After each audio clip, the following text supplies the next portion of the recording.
1 KG ঘি তৈরি করতে প্রায় 30 থেকে 35 লিটার দুধের প্রয়োজন হয়। অর্থাৎ এই যে ক্রিম সেপারেশন যে মেশিন আপনারা দেখছেন, এই মেশিনে আমরা দেখেন এই যে এইভাবে দুধটা দেই। হ্যাঁ, এই দেখেন, এই যে এইভাবে আমরা এখানে এই মেশিনে দুধটা দেই। দেওয়ার পরে এখানে দেখেন এই মেশিনের 2টা চ্যানেল আছে।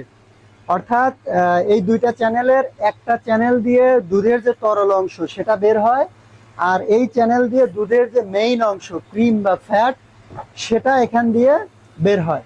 অর্থাৎ এই 30 থেকে 35 লিটার দুধ এই মেশিনে দিলে 2 কেজি ক্রিম এখানে বের হয়। আর এই ক্রিমটা আমরা অভিজ্ঞ কারিগরের মাধ্যমে প্রায় 2 থেকে 3 ঘন্টা জাল দেওয়ার পরে পাবনার যে মিষ্টি করা জালের ঘি সেটা তৈরি হয়। তো এই প্রসেসটা আমি আপনাদেরকে আজকে দেখালাম।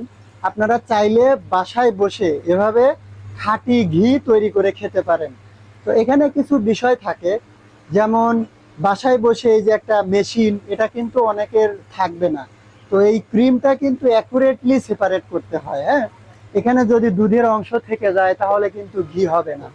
তো এই একটা বিষয়। আর একটা ব্যাপার হলো যে অভিজ্ঞ কারিগর যে, তার দীর্ঘদিনের এক্সপেরিমেন্ট বা দীর্ঘদিনের অভিজ্ঞতা, সে এই ঘিটা, এই ননিটা বা ক্রিমটা কত সময় জাল দিবে এবং এই ঘিয়ের কালারটা কত সময় কীরকম কালার রাখবে, হ্যাঁ, তারপরে মিষ্টি করা জালের ঘি কখন হবে, এই বিষয়গুলো কিন্তু অভিজ্ঞ একজন কারিগরের কাছেই থাকে।